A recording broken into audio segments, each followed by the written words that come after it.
Every beat of your heart is a reminder that you are a powerful force of nature in constant motion. Experience the kinetic energy of life's greatest moments through our latest series of fast-paced adventures. Subscribe now and feel the energy of a story that never stops moving. I found the email thread at 11:37 on a Tuesday night, still in my scrubs, eating cold pasta over the kitchen sink. That's how I found out my brother's girlfriend had been using my name. Not just my name, my credit score, my work history, my entire financial identity to secure a lease on a 2-bedroom apartment across town. The property manager had CC'd me on a renewal notice by mistake. 6 months of emails. 6 months of Nadia's reference confirmed, per Nadia's cosign. Nadia's income verification attached. I had signed nothing. I had agreed to nothing. I didn't even know the apartment existed. I set the pasta down. I read the whole thread. Then I sat on my kitchen floor in my work clothes and just stayed there for a while. My name is Nadia. I'm a registered nurse. I work 3 12-hour shifts a week at a trauma center, which means I spend the other 4 days catching up on sleep I'll never fully recover. I'm 31. I own a small house, bought it myself 3 years ago after 7 years of saving while paying off my student loans. I have one sibling, my younger brother, Cole, 26. Our parents divorced when I was 12 and Cole was 7. Mom remarried and moved to Phoenix. Dad stayed local but checked out emotionally around the same time he started checking into motels with his coworker. Cole and I grew up closer to each other than to either of them. I became the person who showed up to his middle school plays and drove him to lacrosse practice and helped him fill out his FAFSA. I was the one he called when he failed his driver's test. Twice. I loved him the way oldest children love the siblings they half-raised. Fiercely, quietly, without keeping score. That was my first mistake. Cole started dating Priya about 18 months before the email thread. She was 24, worked remotely doing something with social media marketing, and within 3 weeks of meeting me had already asked whether my house had good natural light for content creation. I told her the south-facing windows were nice. She nodded and pulled out her phone and started taking photos. I didn't think much of it then. I liked her energy. She was funny in a sharp way, and Cole was clearly happy, and that mattered to me more than the phone thing. The first real ask came about 4 months in. Cole called on a Sunday morning. He said Priya had found this amazing apartment, modern building, rooftop access, in-unit laundry, the works, and that their combined income wasn't quite hitting the landlord's threshold for approval. Could I be listed as a reference? Just a reference, he said. They'd handle everything else. I said yes. Because he was my brother, and because I thought I understood what I was agreeing to. I did not understand what I was agreeing to, what I thought I was agreeing to, what I thought I was agreeing to, a phone call, maybe, or a letter vouching for Cole's character. What I was actually agreeing to, as I found out later, was being listed as a cosigner on the lease. Priya had filled out the paperwork. She'd scanned a copy of my nursing license, which Cole had photographed from my wallet during a family dinner, and submitted it with the application. My name.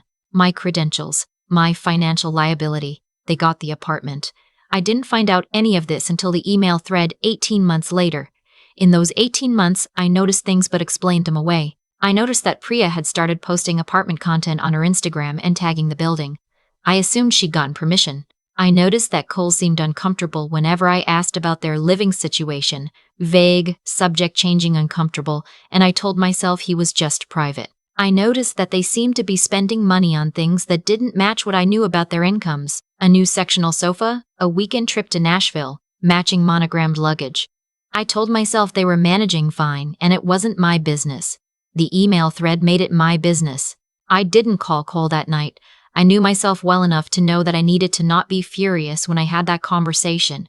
Instead, I forwarded the entire thread to my own email, screenshotted everything, and went to bed. I did not sleep. I stared at the ceiling and did the math. 18 months of cosign liability, every missed payment they'd made could have been hitting my credit. And by 4 in the morning, I had looked up my credit report and found 2 late marks I'd assumed were old student loan errors. They were not old student loan errors. I called Cole the next evening after my shift from my car in the hospital parking garage. I was calm.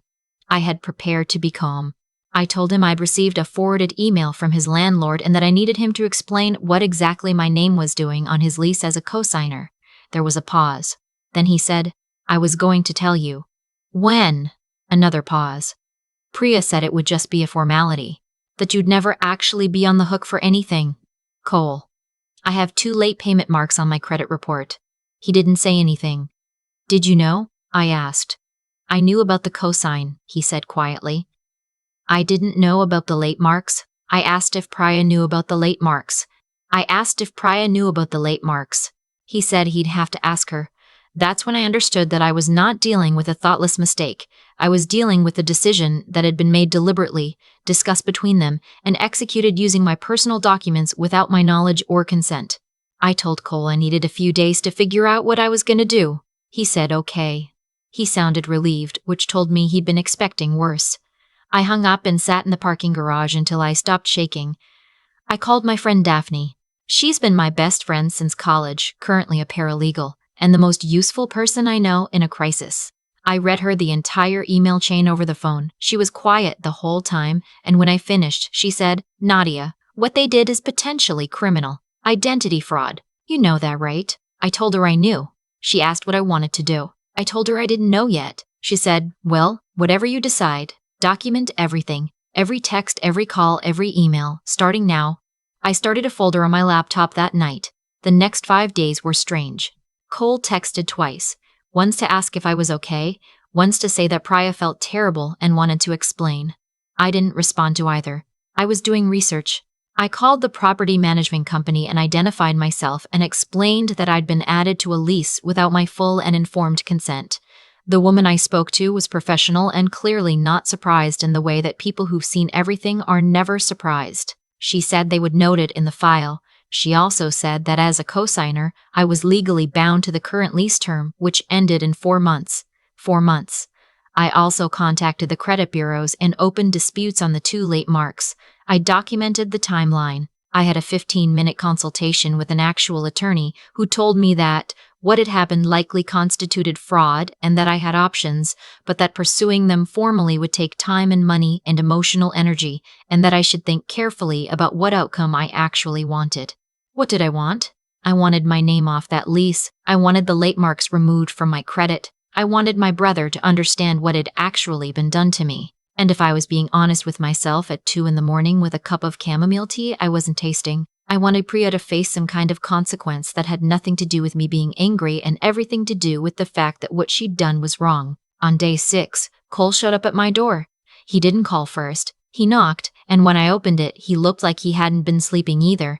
He asked if he could come in. I let him in because he was my brother, and because some part of me still believed that the person I'd raised Cole to be was still in there somewhere. He sat at my kitchen table. He said he was sorry. He said he hadn't fully understood what Priya had done when she did it, that she'd framed it to him as just making the paperwork work, and that when he found out it was a full cosign, he'd convinced himself it wouldn't matter because they were never going to miss a payment. Except you did, I said. Twice. He put his face in his hands. Cole, I have 2 derogatory marks on my credit, marks I didn't earn. Marks I can't explain to a future mortgage lender without bringing up the fact that my brother's girlfriend forged my co-signature. He looked up. She didn't forge. She used my license without my consent. She submitted my financial information without my knowledge. What word would you use? He didn't have a word. I told him I needed him to do 3 things. First, I needed written acknowledgement from both of them. Text was fine. Email was better. That the cosign had been added without my informed consent. Second, I needed them to contact the credit bureaus themselves and correct the record, or I would be pursuing it formally. Third, I needed to be removed from the lease at the end of the current term and not re-added. He said he could do that. Priya's email arrived 2 days later. It was the most exhausting email I've ever read. 4 paragraphs of explaining how difficult the rental market was, how they'd been turned down twice already, how she'd only meant to help them get a foothold, how she'd always intended to tell me, but the timing was never right. 1 sentence of actual acknowledgement buried in paragraph 3. I understand that using your information without asking you directly was wrong, and I'm sorry for any stress it caused. I forwarded it to my documentation folder. I forwarded a copy to Daphne. Daphne sent back a single emoji, the one with the flat expression, and I actually laughed for the first time in 10 days. I didn't respond to Priya. What I did do, I contacted the property management company again and formally requested removal from the lease at the end of the term. They confirmed it in writing. I submitted the credit disputes with the email as supporting documentation, and I waited.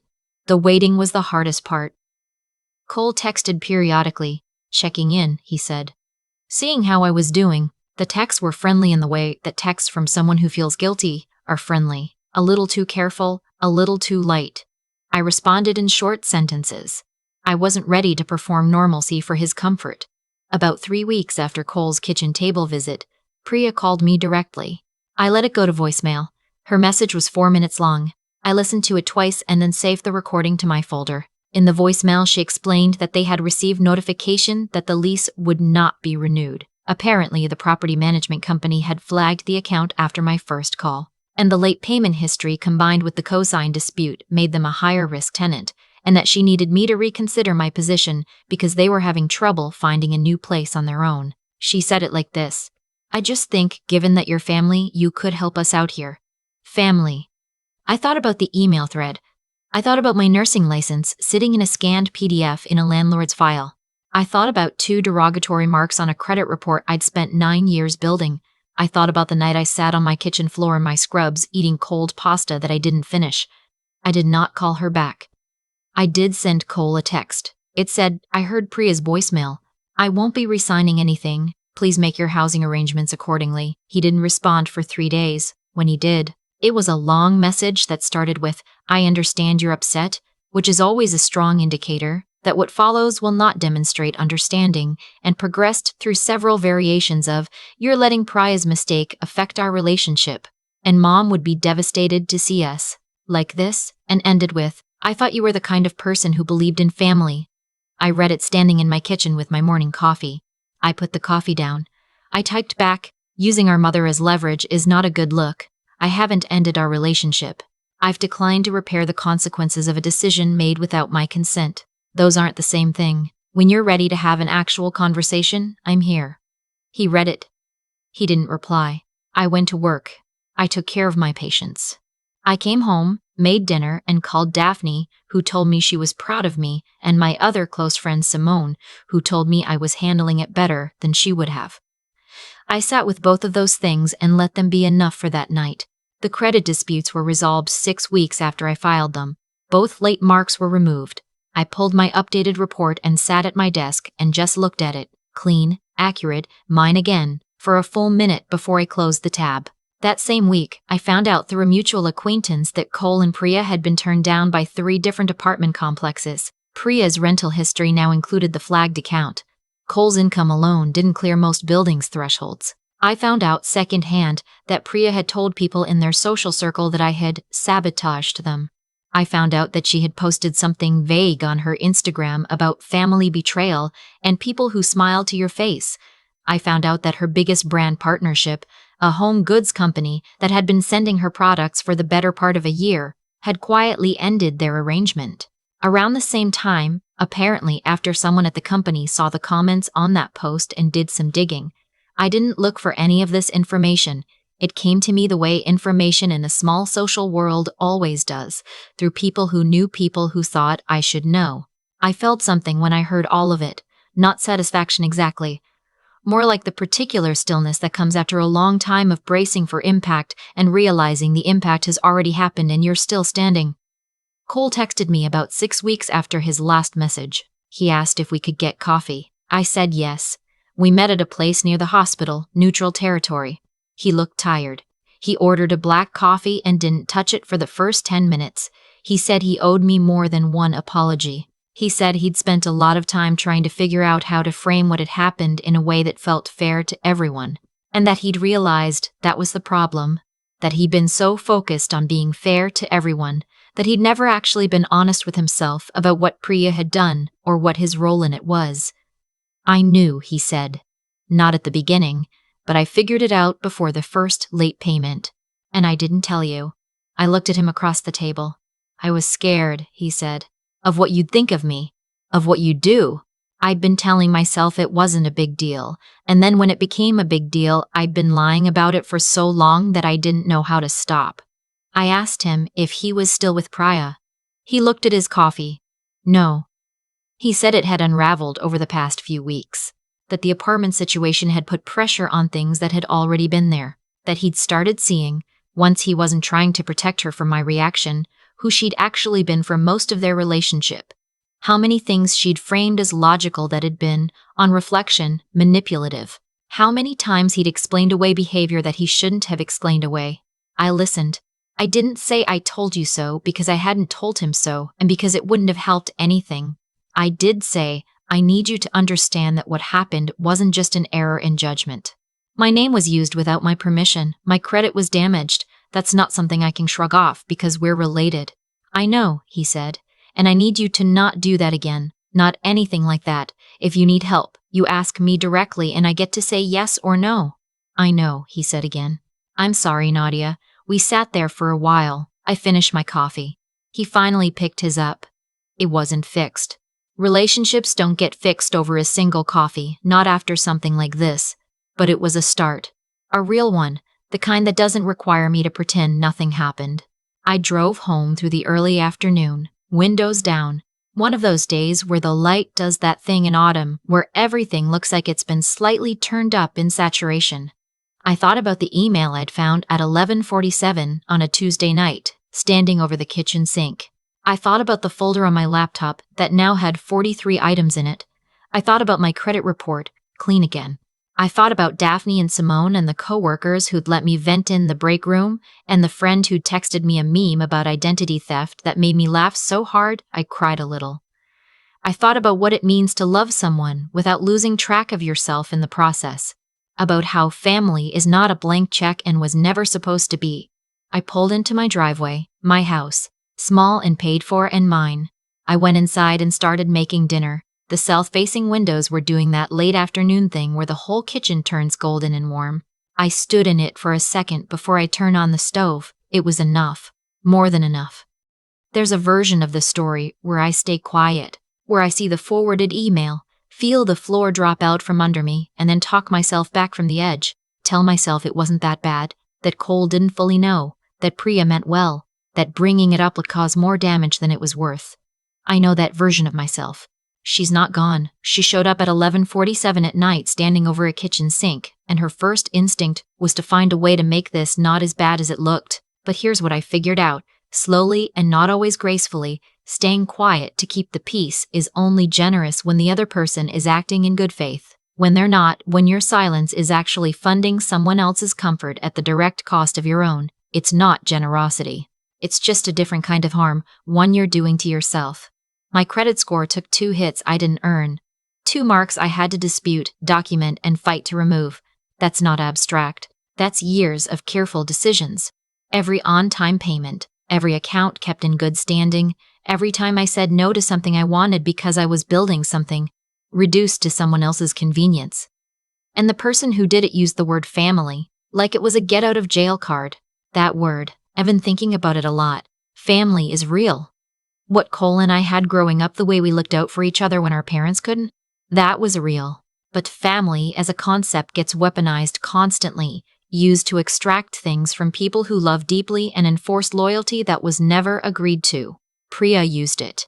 Cole used it in that text where he said I was tearing them apart, as if my refusal to absorb the consequences of their choices was an act of aggression rather than basic self-preservation. What I did wasn't revenge. I want to be clear about that.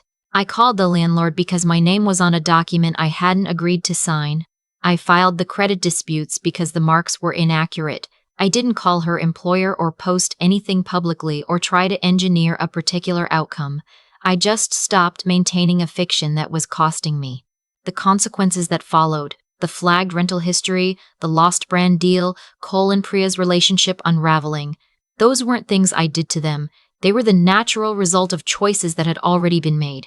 That's the part that took me a while to sit with clearly. When you build something on a false foundation, the collapse isn't caused by the person who stops pretending the foundation is solid.